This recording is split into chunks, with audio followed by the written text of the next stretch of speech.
মুখ্যমন্ত্রী বলে উনি অন্যায় করবেন, অপরাধ করবেন, তাকে পুলিশ প্রশাসন ব্যারিকেড দিয়ে ঘিরে রাখবে, তাকে সুরক্ষিত জায়গাতে রাখবে এবং ইডি হোক, সিবিআই হোক, এনআই হোক, ইনকাম ট্যাক্স হোক, তাকে কেউ কোনো রকমভাবে বাধা দিবেন না, এটা তো হতে পারে না। ভারতবর্ষের আইনে নির্দিষ্টভাবে স্পষ্টভাবে বিধান বলা আছে, বিধান দেওয়া আছে যে চাইলেই ইডি ওখানে মমতা বন্দ্যোপাধ্যায়ের বিরুদ্ধে, মমতা বন্দ্যোপাধ্যায়কে কাস্টডিতে নিয়ে, হেফাজতে নিয়ে সুমোটো করতে পারতো। আমরা তো দেখতে পেলাম, সংবাদ মাধ্যমে দেখলাম, সেখানে শুধু কলকাতা পুলিশই আছে, বিধাননগর পুলিশই সেখানে শুধুমাত্র আছে, সেন্ট্রাল ফোর্স দু একজনকে দেখতে পেলাম। তারা ছোটো জগন্নাথ, মমতাকে বলে দেওয়া হলো কোনো চিন্তার ব্যাপার নেই, কোনো কোনো রকম বিচলিত বিভ্রান্ত হওয়ার দরকার নেই, আমরা দায়িত্ব সহকারে রেড করব এবং আমরাই ফাইলটা আপনাকে তুলে দেবো। পরবর্তীকালে আমরা নাটক করে দুপক্ষই কলকাতা হাইকোর্টে মামলা করব।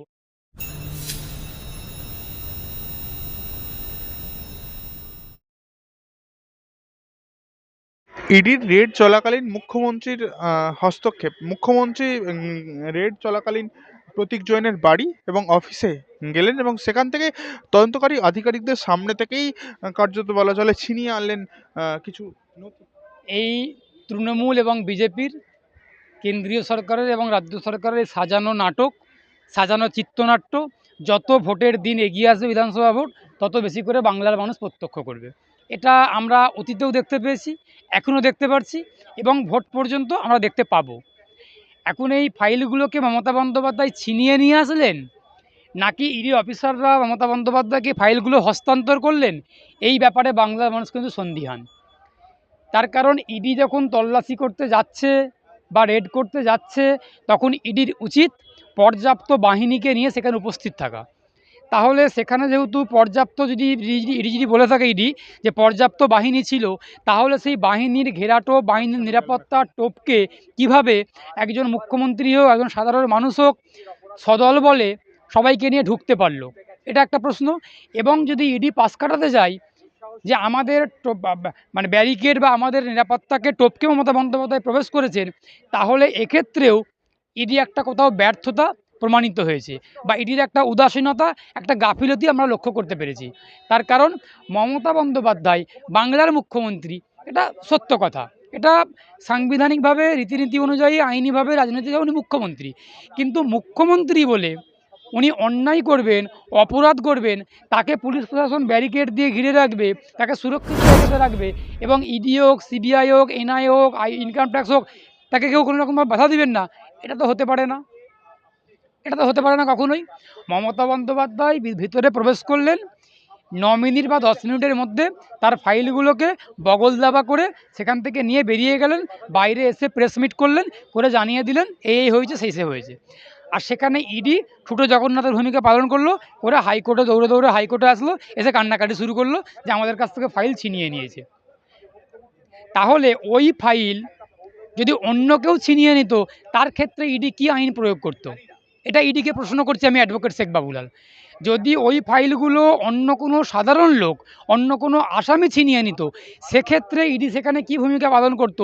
ইডিকে প্রশ্ন করছি, ইডি উত্তর দিক বা ইডির অফিসাররা উত্তর দিক।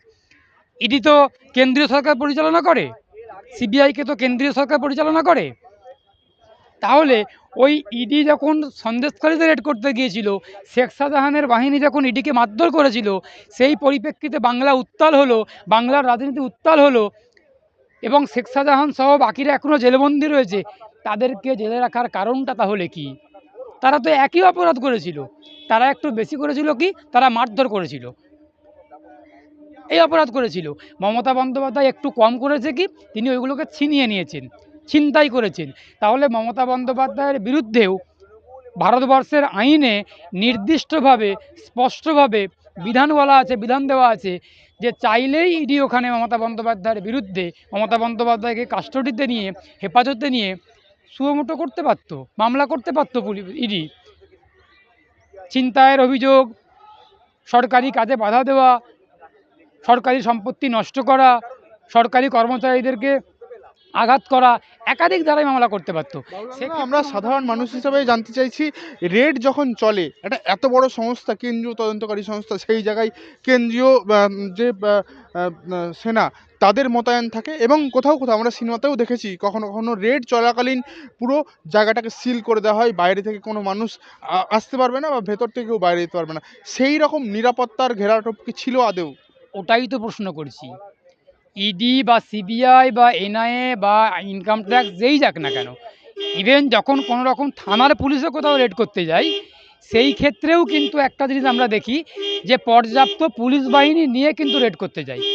আপনারা দেখে থাকবেন বা জেনে থাকবেন যে যদি কোনো আসামিকে ধরতে যায় পুলিশ, গ্রেপ্তার করতে যায়, সেক্ষেত্রেও কিন্তু পুলিশ কিন্তু পর্যাপ্ত বাহিনীকে সঙ্গে করে নিয়ে যায়। এটাই তো নিয়ম। তার কারণ পাল্টা কোনো আঘাত আসতে পারে, পাল্টা কোনো বিক্ষোভ আসতে পারে, একটা মব আসতে পারে। এই ধারণাকে, এই সন্দেহকে, এটাকে মাথায় রেখেই পুলিশ বা কেন্দ্রীয় ফোর্স তারা পর্যাপ্ত বাহিনী নিয়ে যান। সেন্ট্রাল এনফোর্সমেন্ট এজেন্সি হোক, স্টেট এনফোর্সমেন্ট এজেন্সি যেই হোক না কেন, কিন্তু এক্ষেত্রে ইডি ওই গুটি কয়েক দু একটা পুলিশ বাহিনী বা সেন্ট্রাল ফোর্সকে নিয়ে চলে গেল। আমরা তো দেখতে পেলাম, সংবাদ মাধ্যমে দেখলাম, সেখানে শুধু কলকাতা পুলিশই আছে, বিধাননগর পুলিশই সেখানে শুধুমাত্র আছে। সেন্ট্রাল ফোর্স দু একজনকে দেখতে পেলাম, তারা ছোটো জগন্নাথ দাঁড়িয়ে আছেন। তারা মুখ্যমন্ত্রীকে ঢুকতে দিলেন কেন? পদের অপব্যবহার করলেই কি ঢোকা যায়? ওই প্রশ্নই তো সাধারণ মানুষের প্রশ্ন, ওই একটাই তো প্রশ্ন আমাদের আইনজীবীদেরও প্রশ্ন, যে মমতা বন্দ্যোপাধ্যায় ওখানে যখন ঢুকলেন তাকে কেন বাধা দিলেন না? ওই জায়গাতে যদি আমি অ্যাডভোকেট শেখ বাবুলাল ঢুকতাম, আমাকে কি ইডি বাধা দিত না? ওই জায়গাতে দাঁড়িয়ে যদি কোনো একজন সাধারণ লোক ঢুকতেন, তাকে কি বাধা দেওয়া হতো না? শুধু ঢোকা নয়, ছিনিয়ে নিয়ে পালিয়ে আসছে, এবং একা নয়, সদল বলে। এবং পরবর্তী সময়ে হাইকোর্টে এটাও জানিয়েছে ইডি যেই যেই ফাইলগুলোর খোঁজ চলছিল সেই ফাইলগুলোই মুখ্যমন্ত্রী নিয়ে গেছেন। ওই ফাইলের মধ্যে বাংলা কথা, স্পষ্ট কথা, খুব ক্লিয়ার করে বলছি, ওই ফাইলের মধ্যে এমন কিছু তথ্য রয়েছে, যেই তথ্যগুলো যদি প্রকাশিত হতো, মমতা বন্দ্যোপাধ্যায় এবং তার ভাইপো অভিষেক বন্দ্যোপাধ্যায়ের জেল অর্থাৎ কারাবাস কেউ আটকাতে পারতো না। এতদিন পর্যন্ত আমরা দেখেছি পার্থ চট্টোপাধ্যায়, মানিক ভট্টাচার্য, সুদীপ বন্দ্যোপাধ্যায়, মদন মিত্র, কুণাল ঘোষ, আপনার বিভিন্ন জায়গা ছিলেন আর কি, দেখতে পেয়েছি। এই ফাইলটার মধ্যে যা কিছু ছিল, সমস্ত কিছু যদি প্রকাশিত হতো, তাহলে মমতা বন্দ্যোপাধ্যায়কে, অভিষেক বন্দ্যোপাধ্যায়কে জেল থেকে কেউ বাঁচাতে পারতো না। এটা কেন্দ্রীয় সরকারও খুব ভালো করে জানে, আর এরা তো জানেই। সেই জন্য একটা নির্বাচনের আগে বিজেপি কর্মীগুলোকে একটু অক্সিজেন দেওয়ার জন্য একটা নাটক করা হলো, যে আমরা ইডি, কেন্দ্রীয় বাহিনী, আমরা খুব সক্রিয়, আমরা খুবই সক্রিয়, আমরা তৃণমূলকে জেলে ঢোকানোর জন্য, মমতাকে, অভিষেককে জেলে ঢোকানোর জন্য তা একদম প্রস্তুত আছি, এটা বার্তা দেওয়ার চেষ্টা করলো। করে ঘুরপথে মমতাকে বলে দেওয়া হলো, কোনো চিন্তার ব্যাপার নেই, কোনো মানে কোনো রকম বিচলিত বিভ্রান্ত হওয়ার দরকার নেই, আমরা দায়িত্ব সহকারে রেড করব এবং আমরাই ফাইলটা আপনাকে তুলে দেব। পরবর্তীকালে আমরা নাটক করে দুপক্ষই কলকাতা হাইকোর্টে মামলা করব। হাইকোর্টে লক্ষ লক্ষ মামলা, সাধারণ মানুষের মামলা বিচারাধীন রয়েছে, ঝুলে রয়েছে। আর সেইখানে ইডি এবং মমতা বন্দ্যোপাধ্যায় পরিকল্পনা করে, ষড়যন্ত্র করে, নাটক করে, চক্রান্ত করে ঘটনাটা ঘটালো, বাংলার মানুষকে একটা বার্তা দিল, দিয়ে বিজেপি কর্মীদেরকে একটু অক্সিজেন দেওয়ার চেষ্টা করলো, দিয়ে হাইকোর্টে এসে কান্নাকাটি শুরু করলো, মামলা করলো। আসলে বিজেপির কর্মীরা খুব ভালো করে বুঝতে পেরে গেছে যে বিজেপির সঙ্গে তৃণমূলের খুব সুন্দর একটা বোঝাপড়া আছে। বিজেপির কেন্দ্রীয় নেতৃত্বরা কোনোভাবেই চাই না বাংলাতে আমরা ক্ষমতাতে আসি, এটা বুঝতে কোনো বাকি নেই, বুঝতে পেরে গেছে।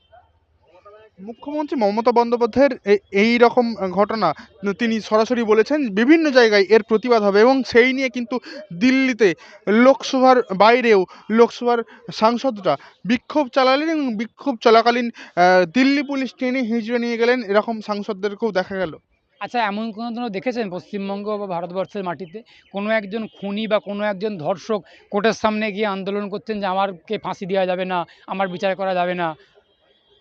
বা এমনও কি দেখেছেন যে কোনো একজন ধর্ষক, কোনো একজন খুনি কোর্টের সামনে দাঁড়িয়ে বা রাস্তাতে দাঁড়িয়ে বলছে আমি খুনি, আমি ধর্ষক, পোস্টার নিয়ে দেখেছেন? কিন্তু মমতা বন্দ্যোপাধ্যায়কে আপনারা দেখেছেন অতীতে আমরা সবাই চোর, গলায় প্ল্যাকার্ড টাঙিয়ে মিছিল করছে কলকাতাতে, প্রতিবাদ করছেন। ওনার প্রতিবাদ, চোরেদেরকে আটকানোর জন্য চোরেদের নেত্রী মমতা বন্দ্যোপাধ্যায় তিনি আবার আন্দোলন করছেন গলায় প্ল্যাকার্ড নিয়ে যে আমরা সবাই চোর, আমাদেরকে গ্রেপ্তার করা হোক। বাংলার মুখ্যমন্ত্রী মমতা বন্দ্যোপাধ্যায়ের সঙ্গে এখন নচিকেতা রয়েছে। নচিকেতা একসময় গান লিখেছিলেন এবং গান করেছিলেন, জনপ্রিয় গান, এই এক উল্টো রাজা উল্টো বুঝলি রাজার দেশে। এই যে গানটার লাইনের মধ্যে একটা ছিল যেখানে কিনা যে চোরেরাও একসময় পুলিশের কাছে নিরাপত্তা চাইবে এবং চোরেদেরকে পাহারা দেবে পুলিশ। আসলে নচিকেতা 2011 সালের আগে পর্যন্ত সিপিআইএমের সময়, বামফ্রন্টের সময় নচিকেতা ছিলেন। এখন উনি কোচি হয়ে গেছেন। ওই নচিকেতা না, এখন কচিকেতা হয়ে গেছেন, কোচি হয়ে গেছেন। এখন প্রতিবাদী কণ্ঠ, প্রতিবাদী গান, প্রতিবাদী সঙ্গীত কোনো রকম ওনার গলাতে শোনা যাচ্ছে না। আমরা অতীতে দেখেছি যে উনি গান করতেন, উনি সঙ্গীত শিল্পী, তখন প্রতিবাদ করতেন, প্রতিবাদী গান করতেন। শিল্পীরা শিল্পকর্মের মধ্যে দিয়ে, শিল্প সত্তার মধ্যে দিয়ে প্রতিবাদ আন্দোলনকে জারি রাখতেন, সেটা উনি করতেন। কিন্তু তৃণমূল কংগ্রেস আসার পর থেকে ওনার প্রতিবাদ বন্ধ হয়ে গেছে, উনি কোচি হয়ে গেছে, নচিকেতা নচিকেতা না। তাহলে কি নচিকেতা এখন চোরেদের সঙ্গে? এটা আর বলতে হয় নাকি? শুধু নচিকেতা কেন, আপনারা টলিউডের একাধিক তারকাকে দেখতে পাবেন, বুদ্ধিজীবীদেরকে দেখতে পাবেন, যারা বুদ্ধিজীবীরা দাবি করে নিজেদেরকে, সমাজসেবী, প্রত্যেকে চোরেদের সঙ্গে।